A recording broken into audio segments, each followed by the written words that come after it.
Good afternoon, everyone. We are from Milton Keynes City Council. My name is Richard Lee. I am the Participation and Engagement Manager. Afternoon, everyone. So, my name is James Dove. I'm Public Health Principal for Children, Young People and Families, also at the City Council.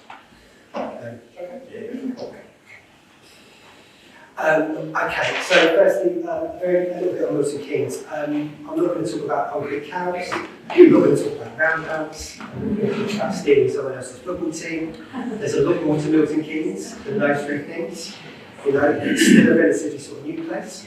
I think about scheme of thing. 2 years ago it was always city status as well, which is sort of brilliant and really, really exciting. It's a really, really sort of young city. 50% of our residents are aged under sort of 35. Our population, 2019 population of about 74,000. That population is getting older as well, so the birth rate is starting to level off. So our children, young people are getting older as they go along as well. It's an incredibly diverse place, which is a huge sort of opportunity and a huge strength as well.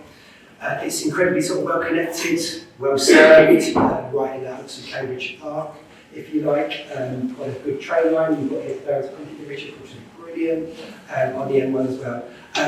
But the other thing that people don't really perhaps sort of see about it is it's incredibly sort of green as well. It's some wonderful sort of green spaces in places that hopefully are accessible for sort of all our sort of communities and sort of Milton Keynes. Okay, just a quick thing about our sexual young people sort of, okay, I won't go through sort of everyone in sort of detail really, but just sort of pick out a couple. So yeah, it's got inequality and poverty. You know, that's a shared experience in there. So 19 of our children young people will be growing up in a low-income family.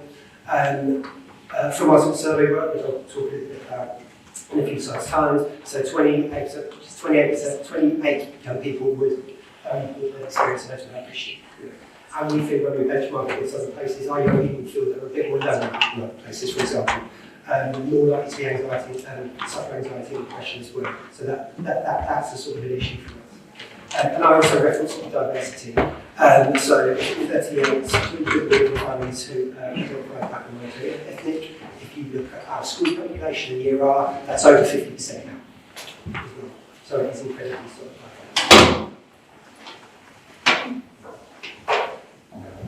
So as James says, we've got a lot of young people, and so we recognise the need to have some youth services. We're very lucky in Milton Keynes that the local authority has maintained a youth service in-house, as well as working with voluntary and community sector partners. So in terms of what we have in-house, a lot of targeted group work, a lot of that is around regeneration agenda, but also working with specific targeted groups within children's social care, youth justice, those sorts of things. A lot of targeted one-to-one work. We recently launched our contextual safeguarding team within children's social care, and a key part of that is youth workers in social care, recognising that youth workers have a very different relationship with young people, and these young people are incredibly high risk. We're seeing the benefits of youth workers working with those young people, working alongside them as part of a multidisciplinary team. We also have youth workers completing our return from missing interviews, and again we're seeing the benefits of that. The information we're getting back from our young people that go missing is really rich, it's accurate, but also that youth worker is then able to build a relationship and support those young people, so our repeated mispairs are actually going down as well, so some good successes there. We have a lot of participation for our vulnerable children, like our Children in Care Council, our Send Youth Forum. We've also got our Youth Council, and I'll talk a bit more about that in detail, but that sits within democratic services rather than children's services, and we've seen some positives there. In terms of our voluntary community sector, we do have a lot of different providers. When talking with our peer review team, we recognise we're quite liberal on the sort of definition of youth work to include organisations and providers that work with young people perhaps don't necessarily identify as being part of youth work, but actually their ethos, their way of working is absolutely youth work, and so we're being quite liberal with that. I've been asked to talk a little bit about J&C. There's a theme, isn't there? So I will come on to that, but I just also want to talk a bit about the history of where we've got to, where we're at, because I think probably other councils and local authorities will have some resonance in terms of pre-pandemic We had quite a broad open access offer internally, as well as having some targeted services. Through the course of the pandemic, cuts, etc., we've had to become a lot more targeted in-house. And that's been a challenge for our frontline youth workers. I think a lot of them, as we just heard from South Australia, a lot of them have been around for a while, and they recognise youth work as being open access, not working in the youth justice sector, not working with social care. And it's been a real challenge to bring them along the journey. We've had great support from the National Youth Agency to help them identify that actually, while they may not be doing what they were doing 10 years ago, they are still being asked to do youth work. It's been hard. Some of them have left, I'm not going to lie. Some of them have decided that's not for them, but actually, we maintain that youth workers have a real place in the targeted sector, as well, of course, as in open access as well.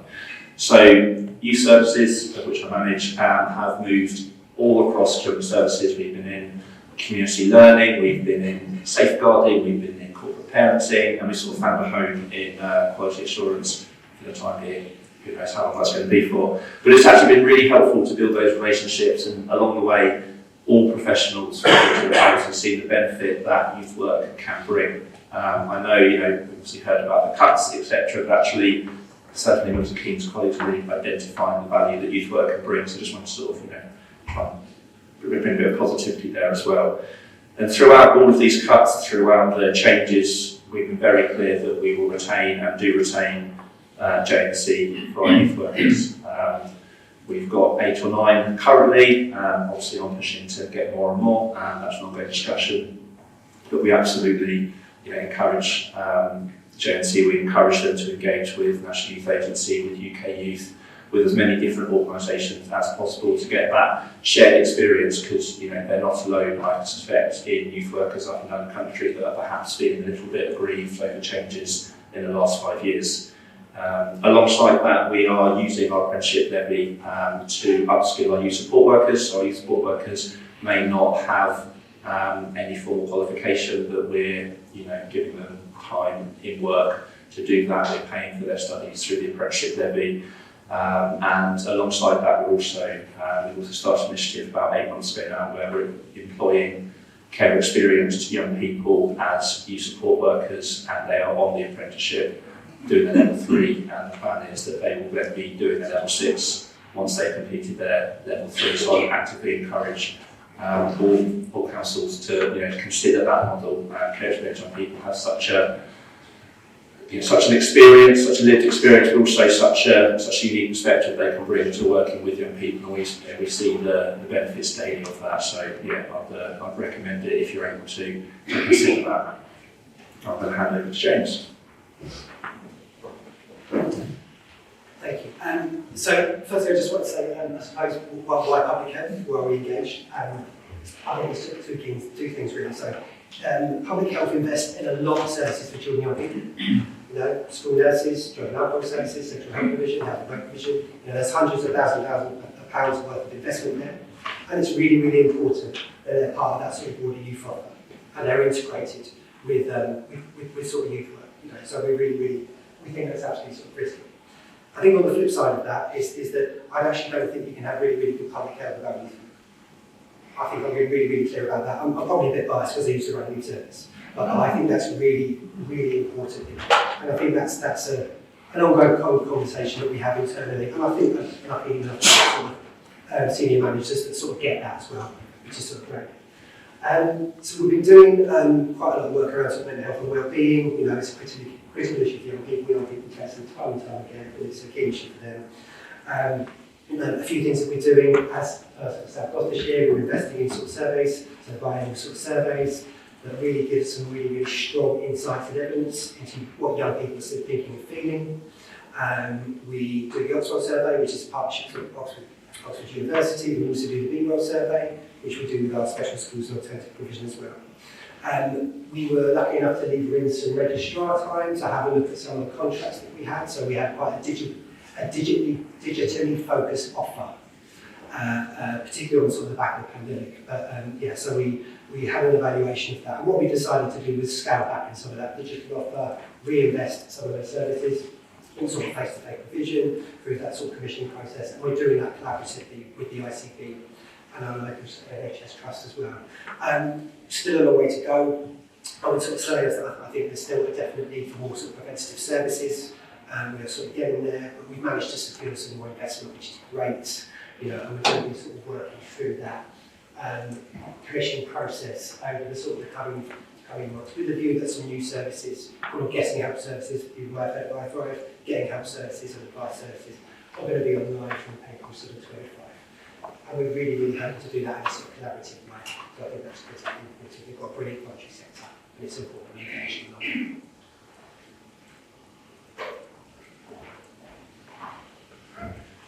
So we did go for all 5 areas for our peer review, which was very well worth it, and I would encourage other organisations looking at going through the peer review to do that. It's a lot of hard work. Andy touched on the hours for the peer review team. From a local authority perspective, it was hard work, but well worth it. So I would encourage you to do it, but also go in knowing there'll be a few long hours along the way. We were asked to touch on one specific area here today. So we've chosen youth voice and participation, but we're around for today, so happy to talk to people about the other areas if that's helpful. So in terms of areas of strength through youth voice and participation, it was found there's a clear commitment to engaging young people in the democratic process and evidencing outcomes, and that's been strengthened because of the fact that we've moved our youth council to sit under democratic services. We've seen real benefits of that. 2 years ago it happened, and it's gone from strength to strength ever since. Alongside that, recognising that our council management and our elected membership is young in Milton Keynes, perhaps compared to some other areas, and I think that for young people that is helpful. They feel elected members are more relatable, so that's working really well for us. What we haven't done is just abandoned youth council into democratic services. I retain oversight. Our Director of Children's Services meets monthly with our youth council lead as well. It's a real collaborative effort, but our youth council being closer to elected members, we've seen some real positives there, including our youth mayor, deputy youth mayor. There's a picture there of our youth mayor Chloe with the mayor and the mayoress. And they're doing some really great work. They had the opportunity to meet with the peer review team, and we're really proud of that. It's been seen as a success. James touched on some of the surveys in terms of public health, and we continue to really try and get information from our young people. We've recognised that perhaps we might be at risk of survey overload, so we're looking at that at the minute to make sure we're not bombarding young people every 5 minutes with surveys, but we also want to hear from them. I think it's just getting that balance right, isn't it? Other areas of strength I've already mentioned are our Children Care Council and our SEND Children's Council as well. What did last time as well? So areas of development came from the review. So the first point is around how young people's voices will influence our strategy in Milton Keynes. I think that's critically important. We know that we need a sort of strategy of powerful voice for young people. That's not something we have at the moment, so it's got to sort of underpin everything we do around that sort of that. There's something about increasing the awareness and mechanisms for youth voice and participation. We know about them. Does everyone else out there, do our partners know about them? Do our schools really know about them? Do they know what's going on? And a range of other people as well. And I think there's something about how we sort of communicate that as well. There's something about, this is participation engagement 101 really, isn't it? It's about sort of closing those feedback loops. If we're going to do a survey on a piece of work, we're going to let young people know what we've done about it, and keep going back to them time and time again to let them know how we're sort of progressing. I know that's really difficult in local authorities.